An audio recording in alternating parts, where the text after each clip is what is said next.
예, 말씀드린 것처럼 이제 오늘부터 5번에 걸쳐서 우리 사사기 13장부터 16장까지 삼손을 중심으로 해서 말씀을 나눌 예정입니다. 여러분, 삼손 어떻습니까? 여러분들 벌써 잘 아시는 그 말씀이죠. 잘 아시는 말씀이기 때문에 제가 좋은 점도 있고 또 그런가 하면 또 나쁜 점도 있습니다. 좋은 점은 일단 저희들이 이렇게 잘 하시는 말씀을 보게 되면 좀 왠지 모르게 자신감이 생기는 것 같습니다. 그런데 이제 나쁜 점은 반면에 뭐 그것도 아는 말씀인데 뭐 이제 이런 생각이 들기도 합니다. 기대감이 좀 떨어질 수 있죠. 근데 하나님의 말씀이기 때문에 우리가 뭐 잘한다고 해서 자신감을 가질 필요도 없고 또 너무 잘한다고 해서 또 저희가 이렇게 뭐 기대감이 떨어질 필요도 없고 뭐 그게 또 뭐겠습니까? 저희가 잘 알고 있다고 아무리 잘하는 말씀이라 한다 하더라도 또 저희들이 정말 여러 번 많이 읽는 말씀이라 한다 하더라도 또 우리가 말씀을 이렇게 보고 대하다 보면 새롭고 또 새롭고 막 그렇습니다. 이게 왜 그럴까요? 이 하나님의 말씀, 성경 말씀이 살아계신 하나님의 말씀이라는 그 증거입니다. 살아계신 하나님의 말씀이기 때문에 그렇습니다. 여러분 잘 하시는 말씀이겠지만 또 그동안에 여러분들 이렇게 놓치고 또 보지 못하시는 그런 부분들이 분명히 있을 것입니다. 저와 여러분들 이렇게 말씀을 나눌 때 또 이번 기회를 통해서 또 뭐라 그럴까요? 놓쳤던 부분들 이렇게 또 잘 보시고 또 이번 기회를 통해서 말씀을 붙들고 또 우리가 말씀을 알고 또 지식적으로 끝나는 것이 아니라 정말 이 말씀이 우리 가운데 좀 힘이 됐으면 좋겠습니다. 그래서 우리 임 목사님 이렇게 항상 기도하시는 것처럼 참 이렇게 어렵고 힘든 시간인데 저희가 이 어렵고 힘든 시간 이겨낼 수 있는 그 동력, 바로 이 말씀 때문에 이겨낼 수 있는 그 능력을 가지실 수 있기를 축복합니다. 자, 오늘 삼손 첫 번째 시간이니까 아무래도 좀 이 삼손에 대해서 또 사사기에 대해서 또 전반적으로 좀 말씀을 드려야 될 것 같습니다. 여러분 그 사사기라는 그 제목에서 이 사사라는 말이 이렇게 이야기 나오지 않습니까? 사사기, 사사에 대한 말씀이죠. 사사기에 사사가 등장을 하는데 혹시 몇 명 등장하시는지 아십니까? 네, 화면에 나오는군요. 네, 12명이 등장합니다. 대사사가 6명, 소사사가 6명. 제가 대사사 이러니까 대사사는 굉장히 위대한 사사고 또 소사사는 별 볼 일 없는 사사 뭐 이렇게 생각하실 수도 있지만 그게 아니죠. 어떻습니까? 대사사는 좀 이렇게 성경 지면에 장수가 좀 많이 나오시는 분들이고 또 우리 소사사는 잠깐 언급하고 한 절, 두 절 나오고 들어가시는 분들도 있습니다. 그래서 이렇게 소사사라고 그러니까 길이에 따라서 편의상 이제 신학자들이 대사사, 소사사 이렇게 나누지요. 사사기를 보면 제가 지난번에도 말씀드렸던 것처럼 패턴이 있습니다. 자, 어떤 패턴이 있습니까? 사람들이 죄를 짓습니다. 이제 그 우상숭배를 보통 하죠. 그러면 이제 하나님께서 이방 민족들을 통해서 이방 사람들을 사용하셔서 이스라엘이 그 이방 사람들 때문에 어려움을 당하시도록 그냥 내비두십니다. 그러면은 그 어려움을 당하니까 이스라엘 사람들이 어려움을 당하니까 어떻습니까? 하나님께 나와서 부르짖고 하나님께 회개하고 그렇습니다. 그러면 이제 또 어때요? 하나님은 마음이 약해지셔가지고 또 우리 그 부모님 마음하고 똑같은 것 같아요. 마음이 약해지셔가지고 또 긍휼히 여겨주시고 또 이스라엘 사람들 중에서 사사를 세워주시죠. 그래서 사사를 세워주십니다. 자, 그렇기 때문에 우리가 사사는 보통 어떻습니까? 하나님으로부터 능력을 받아요. 우리 기도원 보셔서 아시다시피 이렇게 하나님으로부터 능력을 받습니다. 그리고 또 어떻습니까? 리더기 때문에 굉장히 좀 모범적인 삶을 살고요. 또 책임감 있는 그런 삶을 사사들은 대체적으로 삽니다. 이런 패턴을 가지고 있죠. 자, 그런데 이 사무엘은 그 12명의 사사 중에서 사사기에 나오는 12명의 사사 중에서 12번째 마지막 사사입니다. 자, 그런데 특이하게 사무엘이 아니죠. 삼손은 약간 좀 특이한 그 패턴을 따르고 있습니다. 자, 우선 그 이스라엘 사람들이 죄를 짓죠. 죄를 짓는 바람에 여기까지 같은 패턴이 같았습니다. 이제 하나님께서 블레셋이라는 그 이방 사람들을 통해서 어려움을 당하게 하시죠. 여기까지는 이 사사기의 패턴을 따르고 있습니다. 그런데 그 다음에 보시면요. 이 삼손 그 말씀에서는 특이하게 하나님께 부르짖는 그 모습이 없습니다. 이스라엘 사람들이 하나님께 부르짖는 그 부분이 생략이 되어 있어요. 생략이 된 건지 하지 않은 건지 그렇습니다. 자, 그 다음에 삼손을 보게 되면 삼손이 사사가 맞는데 사사가 맞으니까 어떻습니까? 그 하나님으로부터 그 특이한 능력을 받죠. 어떤 능력을 가지고 있습니까? 우리 삼손은 아주 특이한 능력을 가지고 있었죠. 아주 그냥 힘이 장사였지 않습니까? 여기까지도 우리 삼손은 사사기의 패턴을 따르고 있습니다. 자, 그런데 사사가 이렇게 다른 사람의 모범이 되고 책임감을 가지고 거기에 비해서 삼손은 좀 그렇지가 않습니다. 우리 도덕적으로 윤리적으로 어떻습니까? 잘 아시다시피 좀 존경받을 그런 입장은 아닌 그런 인물이었습니다. 자, 이 삼손, 이것은 삼손 시대의 그 시대상을 보여주고 있다라고 생각해 볼 수가 있습니다. 그러니까 이스라엘 사람들이 어떻습니까? 더 강팍해진 거예요. 도덕적으로 윤리적으로 이 삼손처럼 굉장히 타락해 있다. 삼손만 그랬을까요? 삼손은 대표 선수일 뿐이지. 굉장히 많이 그런 시대였다. 더 그 영적으로 암울한 그런 그 시대였다. 이것을 이제 말씀해 주시고 있다라고 저희가 생각해 볼 수 있습니다. 오늘 저희가 여러분들과 제가 읽은 거는 이제 12장, 13장, 2절부터 5절까지만 읽었는데 사실은 지금 전체적으로 13장 전체를 이렇게 좀 보셔야 됩니다. 저 여러분들 같이 읽지는 않았지만 바로 앞부분 1절 말씀을 보면 제가 한번 읽어보겠습니다. 1절 말씀. 이스라엘 자손이 다시 주님께서 보시는 앞에서 악한 일을 저질렀다. 그래서 주님께서는 그들을 40년 동안 블레셋 사람들의 손에 넘겨주셨다. 자, 이렇게 말씀하시죠. 아까도 말씀드렸듯이 패턴을 따르고 있습니다. 자, 오늘 화면을 제가 하나 준비했습니다. 화면을 하나 보실까요? 네. 자, 이게 잘 안 보이네요. 저기 화면을 보시면 맨 위에 어떤 게 나오냐면, 이제 아까도 말씀드렸듯이 범죄, 죄를 집니다. 이스라엘 사람들이, 저기가 크게 확대하니까 좀 좋으네요. 범죄, 죄를 짓습니다. 자, 그러니까 그 다음에 오른쪽 아래로 조금 내려가서 어떻게 됩니까? 어려움을 당하게 되죠. 어려움을 당하게 됩니다. 자, 그러니까, 그러면 어떻게 됩니까? 원래대로 하면, 지금 저거는 이제 원래의 패턴이에요. 또 하나 더 이렇게 내려가면, 이제 이스라엘 사람들이 하나님 앞에 부르짖습니다. 자, 그렇게 되면 어떻게 된다고 그랬어요? 저 옆으로 또 이동을 하면, 이제 하나님께서 사사를 세워주시죠? 그 다음에 이제 상승문으로 올라갑니다. 어떻게 올라갑니까? 올라가서 이제 하나님께서 구원을 베푸셔요. 그 사사를 통해서 이스라엘을 구원시켜주세요. 우리 기도원을 보면 완전히 전형적인 패턴을 이루고 있죠. 그러다 다시 또 이제 하나 더 올라가서 다시 또 범죄하고 다시 또 이렇게. 그러니까 이런 걸 우리가 뭐라고 그럽니까? 이걸 악순환이라고 그러죠. 이렇게 순환을 하는데 나쁜 쪽으로, 악한 쪽으로 순환한다 해서 이제 악순환이라고 그럽니다. 근데 아까도 말씀드렸던 것처럼 이 삼손 여기 말씀에 보게 되면 저기서 하나가 빠져요. 하나님께 부르짖는 그 과정이 빠집니다. 그게 무슨 말씀입니까? 지금 이스라엘 사람들이 블레셋에게 아까 1절에서 말씀하신 것처럼 40년 동안 어려움을 당하면서도 하나님께 부르짖지 않았다.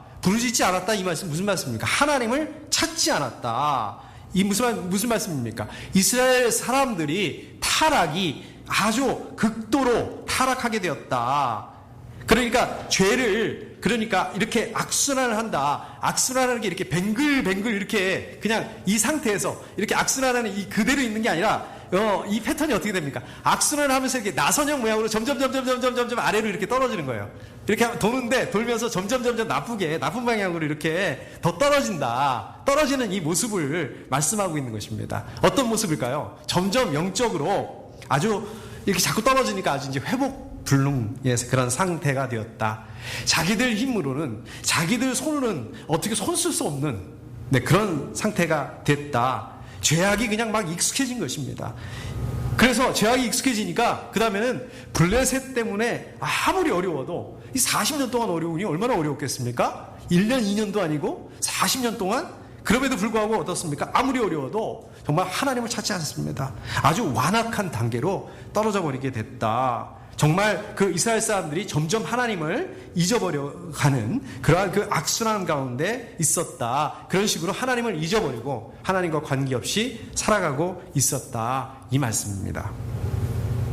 제가 살았던 오클라호마 시티에 보면 그 퍼스트 프레스버테리안 철치라는 그 교회가 있습니다. 아주 오래된 교회고요. 아주 크고 웅장한 그 미국 교회가 있었습니다. 우리 사진 한 번 좀 보여주실까요? 제가 또 사진을 오늘 좀 많이 준비했습니다. 어떠세요? 사진이 좀 잘 보이시나요? 아, 이쪽으로 보니까 잘 보이네요. 저는 저쪽으로 보니까 이게 안 보였는데, 예, 그 사진 보면은 굉장히 아주 그 멋져 보이죠. 굉장히 크고 저런 형식을 바로크 형식이라고 하나요? 웅장하고 이게 잘 보이시는지 모르겠는데 건물을 이게 돌로 지었습니다. 자, 그다음 사진 한번 보시죠. 야경 모습입니다. 야경 모습이 또 야경 모습도 아주 멋지죠. 그다음 한번 보여주시죠.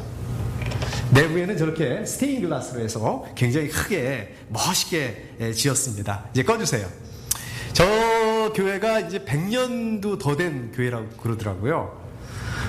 보통 이제 First Baptist Church 이런 식으로 First Presbyterian Church 이런 식으로 앞에 First라는 이름이 붙이면 그 도시에서 그 교단에서는 처음으로 생기는 그 교회라는 그런 뜻이라고 합니다. 이게 굉장히 오래됐다라는 그 증거를 알 수 있는 게 제가 사진에서는 보여드리지는 않았지만 그 옆에 보면은 왜 옛날 교회들은 교회를 지으면서 꼭 공동묘지를 지었거든요. 저기도 보면은 공동묘지가 있습니다. 근데 지금 문제는 저 교회가 교인이 거의 얼마 되지 않는데요. 큰 건물인데도 텅텅 비어 있다고 합니다. 웅장한 건물인데도 불구하고 텅텅 비어 있다고 합니다. 근데 저 교회가요, 70년 전, 100년 전만 해도 사람이 꽉 찼다고 합니다. 여러분들 그 70년 전, 100년 전에 무슨 일이 있었는지 혹시 기억나시나요? 아시나요? 100년 전에 1차 세계대전이 있었습니다. 70년 전쯤에 정확하게는 아니지만 70년, 80년 전쯤에 어떤 일이 있었습니까? 2차 세계대전이 있었습니다. 사람들이 아이들이, 젊은이들이 전쟁터로 가고 또 전쟁터에서 다쳐서 돌아오고 전사에서 죽어서 돌아오고 또 실종돼서 돌아오지 못하고 막 이런 상황이었습니다. 그러니까 마음이 얼마나 어려웠겠습니까? 또 그 부모의 마음은, 부모님들 마음이 어떻겠습니까? 이건 견딜 수가 없는 그러한 그 시절이었다고 합니다. 원래 여러분들 그 역사적으로 보게 되면요, 역사책을 이렇게 보게 되면 1900년대 초, 그러니까 1차 세계대전이 있기 전까지의 그 1900년대 초를 뭐라고 얘기를 하냐면 낙관의 시대라고 얘기를 합니다. 이걸 왜 낙관의 시대라고 하냐고 하면 그때 아주 과학기술이 굉장히 발달했고요, 또 산업화가 막 일어났고요, 그 다음에 또 경제가 굉장히 발달을 해가지고 핑크빛 낙관주의가 아주 팽배했던, 그러니까 우리는 할 수 있다, 우리 사람들은 할 수 있다. 그때 무신론이 굉장히 활발하게 나왔다고 합니다. 그때 그 무슨 주의 이론들이 많이 나왔어요. 그때 그 막시즘이라고 얘기하잖아요. 막시즘 사회주의도 나오고요. 또 그때 또 공산주의도 나오고 그랬습니다. 과학적으로도 보면 진화론이 나왔고요. 물론 엄밀히 말하면 그 전에 나오기는 했지만은 하나님이 없다, 막 이제 이렇게 진화론이 나오면서 이렇게 생각하게 됐습니다. 하나님 없이 과학의 힘으로, 의학의 힘으로, 경제의 힘으로 우리 사람들끼리 살아갈 수 있다, 우리 이제 잘 해낼 수 있다, 하나님 믿을 이유가 없게 되는 거예요. 하나님 믿기 위해서 신앙생활하고 교회 나오고 그럴 이유가 없게 된 것입니다. 자, 그렇게 하나님 믿지 않고 신앙생활도 하지 않고 교회 나오지도 않고 이랬는데 전쟁이 나고 막 이제 급하게 되니까, 전쟁이 나니까 막 아이들이 끌려가게 되죠. 우리 젊은이들이 전쟁터로 끌려가게 되죠. 다쳐서 돌아오죠. 돌아오지도 못하죠. 마음이 어떻겠습니까? 이건 죽을 지경이죠. 하나님께로 나올 수밖에 없게 된 거예요. 나오지 말라고 그래도 나올 수밖에 없게 되는 그런 상황입니다. 기도하지 말라고, 물론 기도하지 말라고 그랬기야 했겠습니까만은 그냥 기도할 수밖에 없는 그런 상황이었던 것입니다. 여러분들 어떻습니까? 제가 말씀드리는 게 1900년대 그러니까 1차 대전, 2차 대전 있을 때였는데요. 어떻습니까? 꼭 지금 시대하고 굉장히 비슷한 것 같아요. 비슷하잖아요. 꼭 닮았잖아요. 지금 시대 어떻습니까? 막 과학기술이 더 발달했죠. 의학이 더 발달해서 요새는 120세, 150세 이렇게 살 수 있다고 하잖아요. 미국 경제 불황을 모르지 않습니까? 계속되는 그 화랑, 사람들이 그냥 물질을 살아서 살고 돈을 더 벌어야지, 더 부자가 돼야지, 또 흥청만청 그냥 그 쾌락을 따라서 살고, 자극적인 걸 찾고, 더 자극적인 걸 찾고, 정말 그 미국이 하나님의 말씀 위에 세워진 나라인데 물질주의, 물질만을 쫓아가고 육체적인 즐거움, 탐욕, 활락. 여기 텍사스는 안 된다고 하지만 안 되지만은 마리화나가 이게 합법화되는 게 이게 말이 됩니까? 저는 이 코로나 바이러스 이것이 이 사태가 정말 이러한 우리 상황하고 이 배경하고 저는 무관하다고 생각하지 않습니다. 정말 하나님의 경고라고 생각합니다. 물론 오해하지 마십시오. 이 코로나 바이러스 걸리신 분들이 이런 죄를 지어서 걸렸다는 그 말씀은 아닙니다. 안타깝죠. 그런데 정말 잘 해낼 수 있을 줄 알았는데 우리는 사람들은 다 할 수 있을 줄 알았는데 하나님 없이 이제 암도 극복하고 웬만한 암들은 다 고치잖아요. 이제는요. 암 때문에 안 죽잖아요. 웬만하면은요. 에이즈도 고치고 뭐 정말 그 불치병 다 고칠 수 있다고 생각했는데 눈에 보이지도 않는 이 바이러스라고 하는 이것 때문에 전 세계에 꼼짝을 못하고 얼마나 두렵습니까? 저도 무서워요. 이렇게 집에 이렇게 평일날 이렇게 집에만 있으면 무섭습니다. 도대체 미국이 어떻게 되려고 하려나? 도대체 이 세상이 어떻게 되려고 이러나? 미국에서 이 코로나 바이러스 때문에 죽은 분들이 이 월남전 때 전사하신 분들보다 훨씬 더 많다고 이렇게 얘기를 하지 않습니까? 자, 그런데 진짜 문제는 뭐냐? 이거보다 더 문제는 뭐냐? 꿈쩍하지 않는다는 거예요. 하나님께 돌아오지 않는다는 것입니다. 그럼에도 불구하고 하나님께 부르짖지 않는다는 말씀입니다. 그 뉴스에도 얼마 전에 나왔지 않습니까? 한국 뉴스까지 나오더라고요. 젊은 사람들이, 우리 젊은 친구들이 누가 빨리 코로나 바이러스 걸리는지 내기하고 그런 파티를 하고 결국 한 사람 죽었더라고요. 뉴스를 보니까. 죄를 짓고 죄를 반복하면서 어떻습니까? 죄에 익숙하게 됩니다. 죄에 익숙해지면서 마음이 어떻게 됩니까? 둔해집니다. 아무리 힘들어도 아무리 어려운 상황을 맞이하게 돼도 이제는 어떻게 되는 거예요? 하나님께 돌아가지 않습니다. 오히려 더 쾌락, 더 자극적인 거, 그 쾌락을 통해서 그냥 이 어려운 상황을 잊어버리겠다. 이거는 해결이 아니죠. 그냥 잊어버리는 거죠. 해결책이 아닌 거죠. 도피인 거죠. 오늘 말씀을 보면은요, 정말 이스라엘 사람들이 이 블레셋으로부터 40년 동안 어려운 상황임에도 불구하고 하나님께 부르짖지 않습니다. 하나님께 회개하지 않습니다. 잘 보십시오. 그럼에도 불구하고 우리 2절 말씀에서 본 것처럼 하나님께 부르짖지도 않았는데 우리 2절부터 5절까지 우리 같이 읽은 것처럼 하나님께서 먼저 찾아오세요. 하나님 누구를 찾아오십니까? 오늘 말씀을 보면 단지파, 그죠? 단지파에 마노아라는 사람이 있었는데, 마노아라는 사람을 소개하고 있습니다. 마노아 부인, 정확하게 말하면 마노아 부인. 마노아 부인이 문제가 하나 있었죠. 어떤 문제가 있었습니까?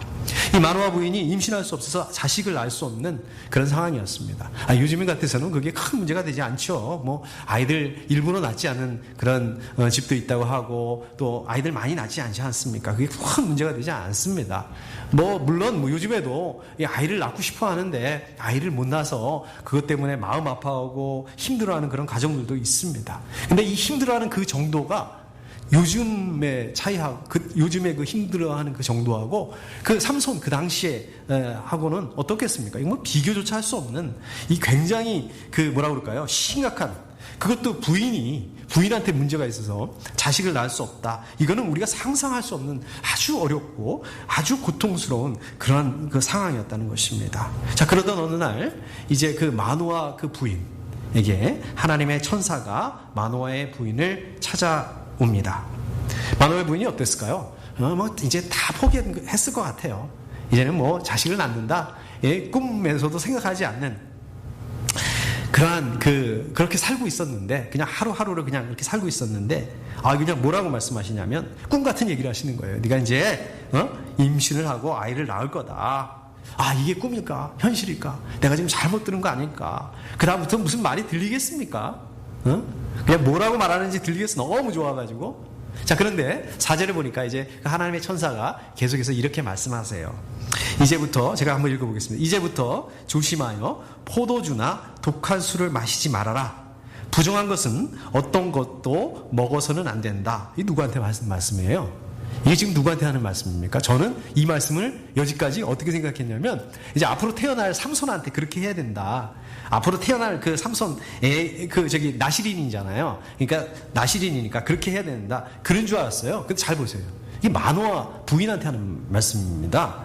그러니까 마노아 부인이 이렇게 해야 된다고요. 독주를 먹어서 포도주나 독주를 먹어서는 안 되고 부정한 거 먹어서는 안 된다는 얘기예요.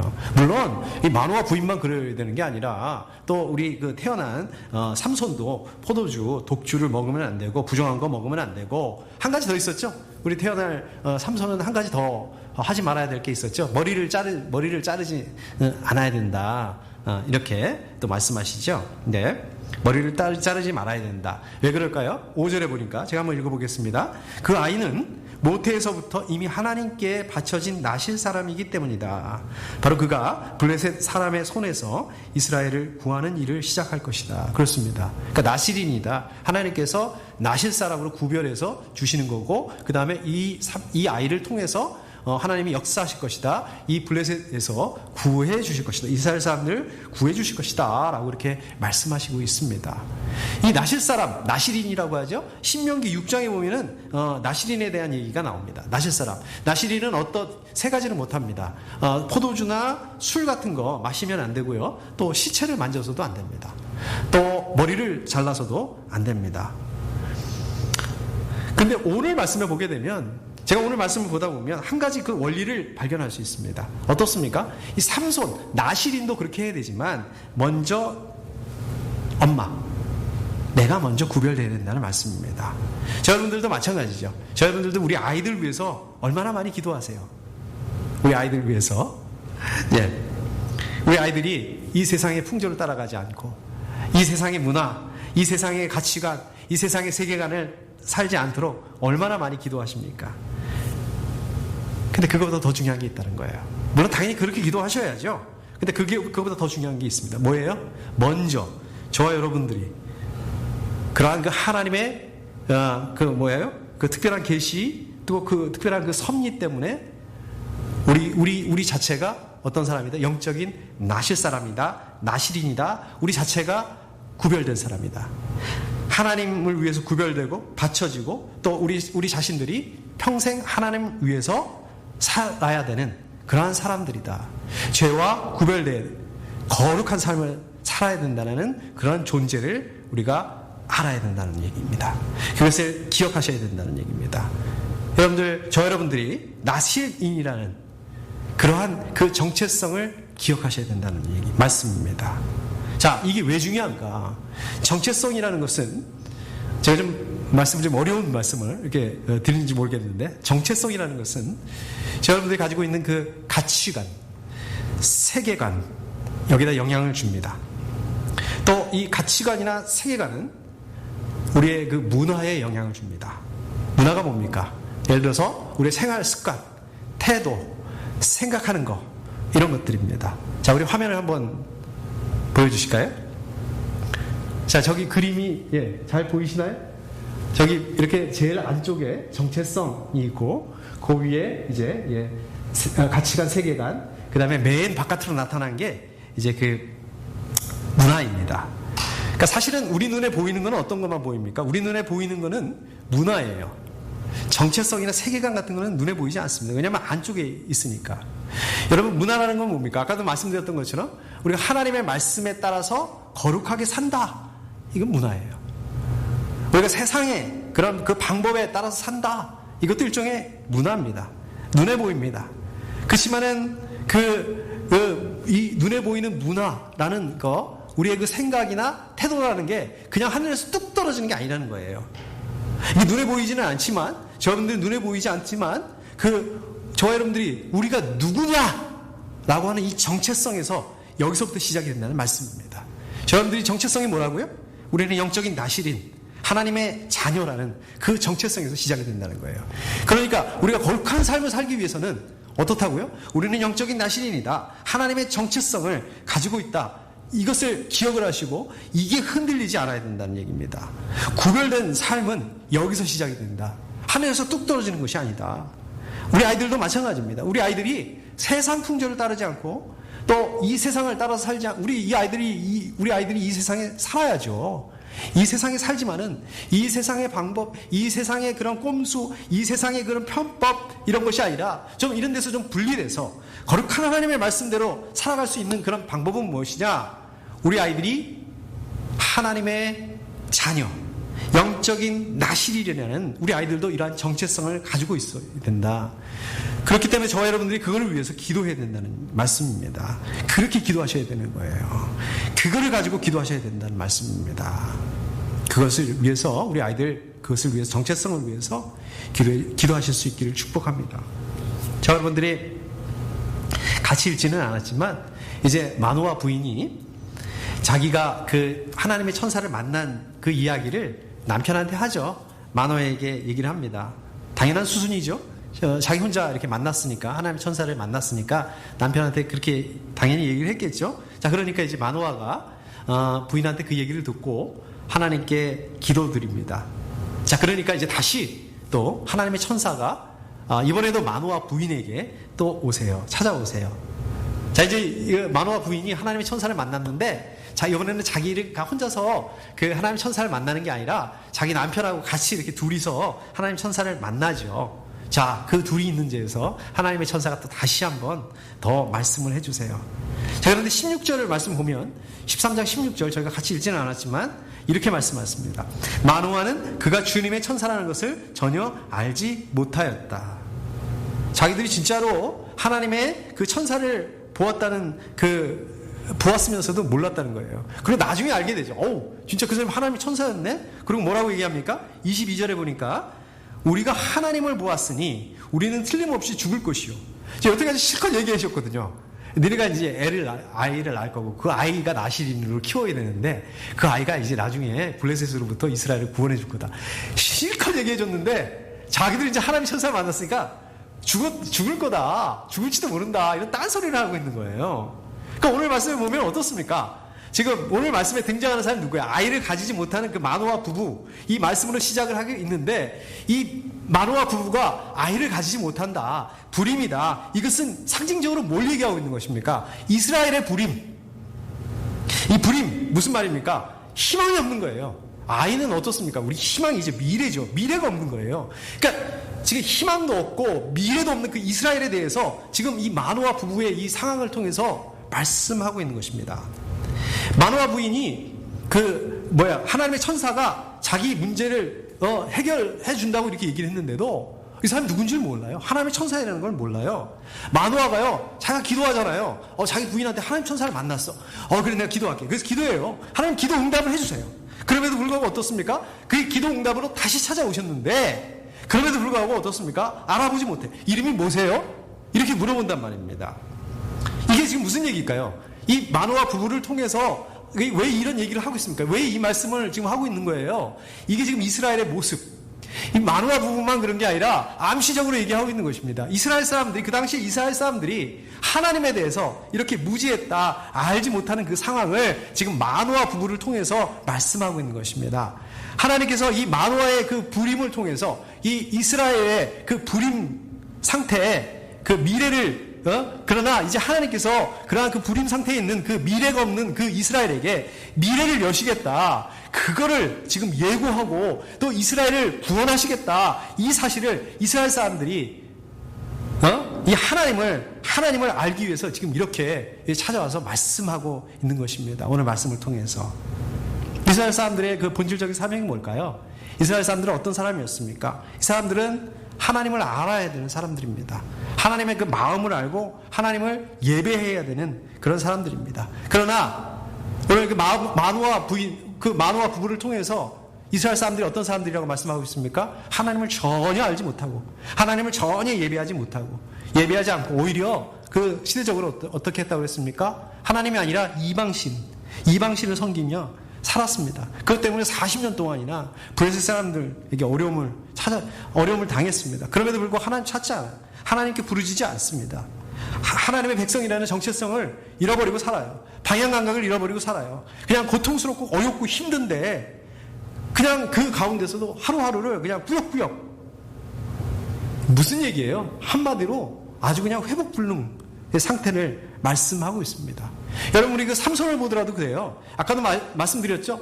삼손이 나실인인데 3가지 하지 말아야 된다고 그랬잖아요. 포도주, 독주 모시지 말고, 시체는 만지면 안 되고, 머리를 자르면 안 되고, 삼손이 하나는 잘 지켜요. 하나는 잘 지킵니다. 뭘 잘 지켰습니까? 머리 절대로 안 잘랐습니다. 근데 나머지는 어떻습니까? 나머지 하나도 안 지켜요.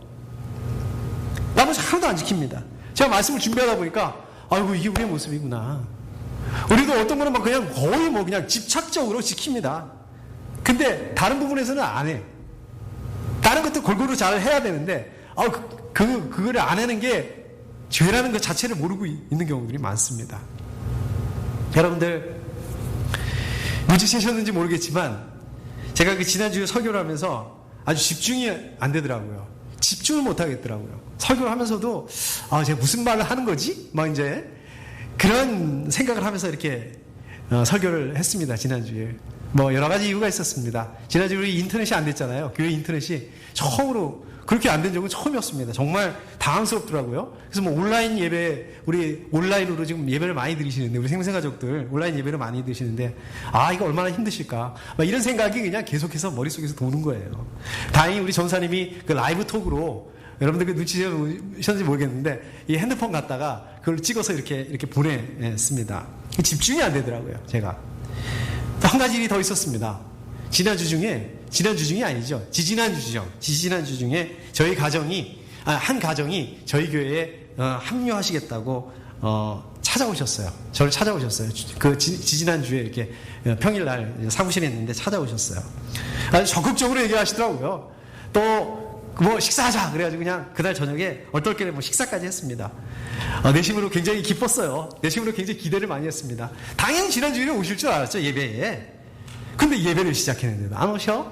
설교를 시작했는데도 안 오셔? 제가 설교를 하면서도 계속 저쪽 문을 쳐다보게 되는 거예요. 저도 모르게. 이러면 안 되지 하면서도 제가 집중이 안 되는 거예요. 결국 지난주 중에 전화가 왔어요. 뭐 상황이 좀 바뀌어가지고 어렵게 됐다. 제가 전화로 그냥 의연하게 괜찮습니다 이렇게 말씀드렸는데, 이게 속으로 계속 아쉬운 거예요. 이게 계속 그냥 아쉽더라고요. 이게 저의 연약함입니다. 이게 저의 연약한 것 같아요.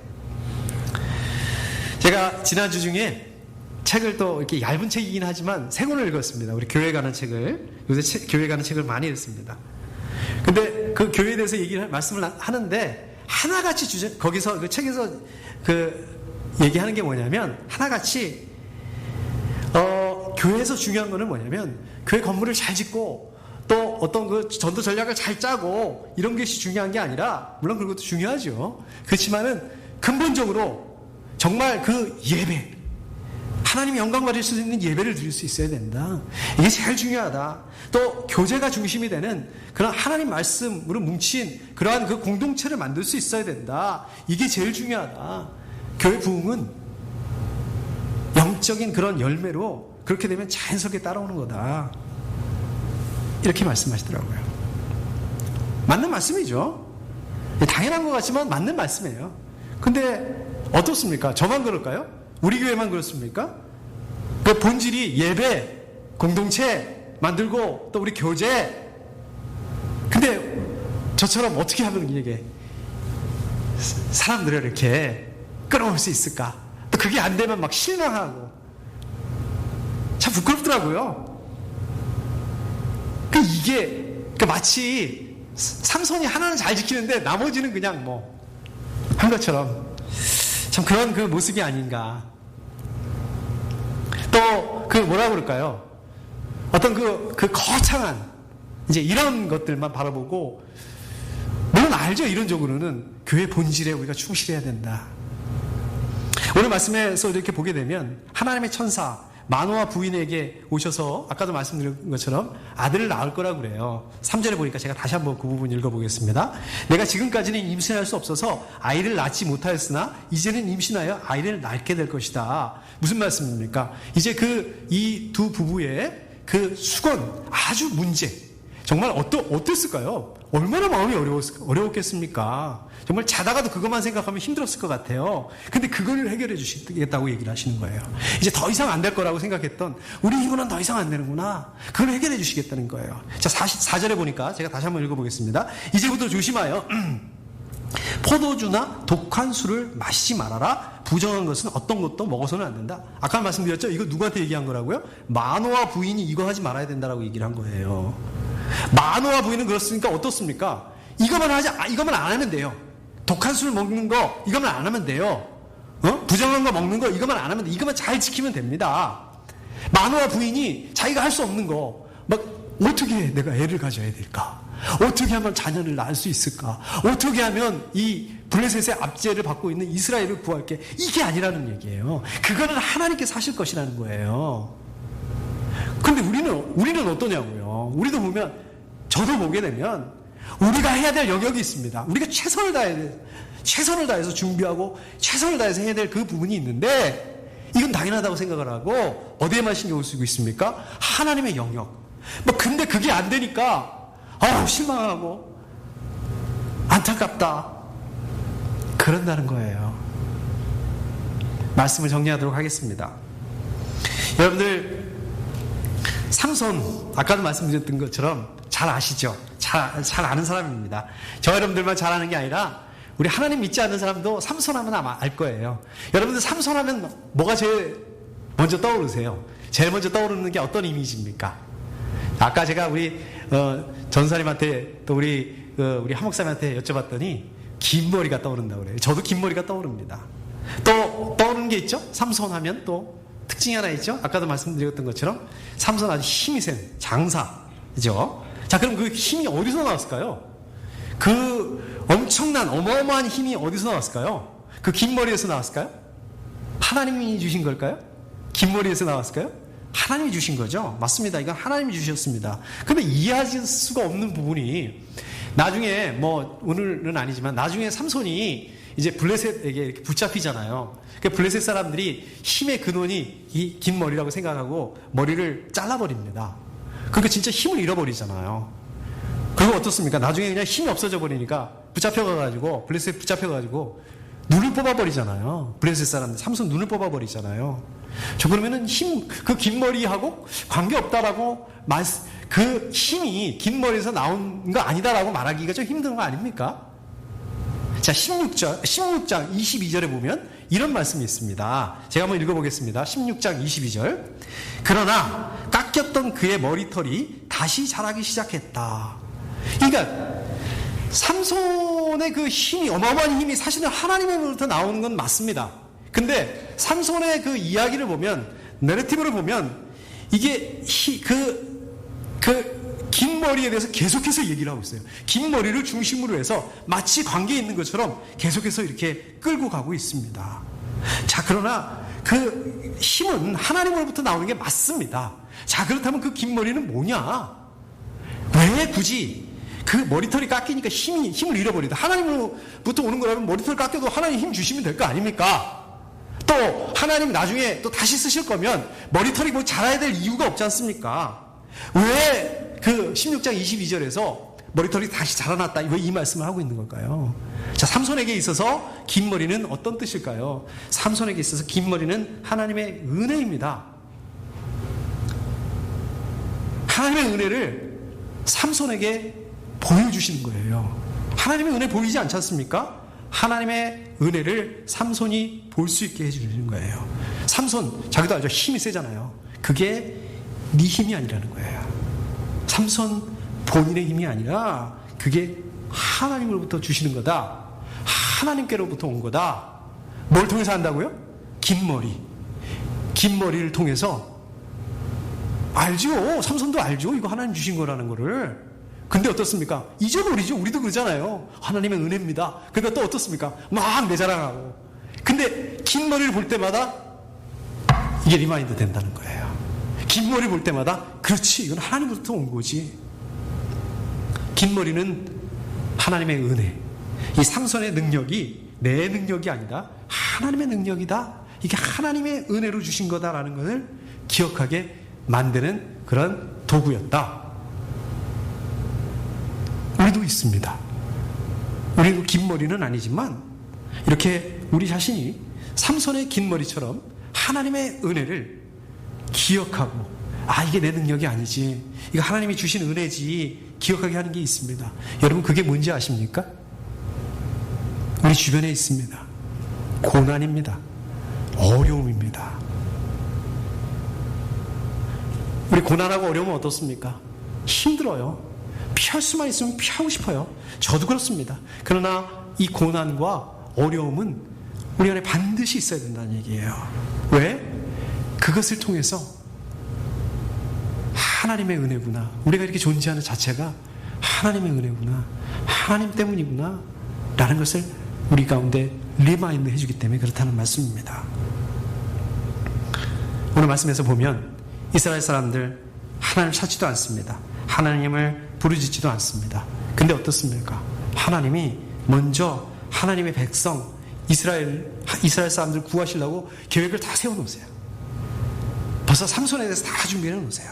그리고 마노아 부부를 먼저 찾아가십니다. 하나님께서 구원 계획을 다 세워놓으셨을 뿐만 아니라, 그냥 이론적으로 계획을 세워놓으신 것 뿐만 아니라 이미 시작하셨습니다. 하나님의 예고편은 없습니다. 하나님에게는 예고편이 없어요. 제가 오늘 설교 말씀 제목을 예고편이라고 그랬는데, 우리는 물론 예고편이 필요합니다. 그렇지만 하나님의 예고편이 필요 없으십니다. 하나님은 그냥 예고편 없이 그 구원 계획을 이루시고 나아가신다는 거예요. 저 여러분들, 하나님 우리 가운데서도 구원 계획을 세워주시고 그것을 이루시고 나아가신다는 말씀입니다. 여러분들 이것을 소망하셔야 돼요. 기대하셔야 됩니다. 하나님의 우리를 향한 그 계획들, 우리를 향한 그 구원 계획들, 이 어려운 시간들을 이겨나가게 하는 그것들을 기대하시고 소망하셔야 됩니다. 그럴 수 있는 한 주간 되실 수 있기를 축복합니다. 함께 기도하겠습니다.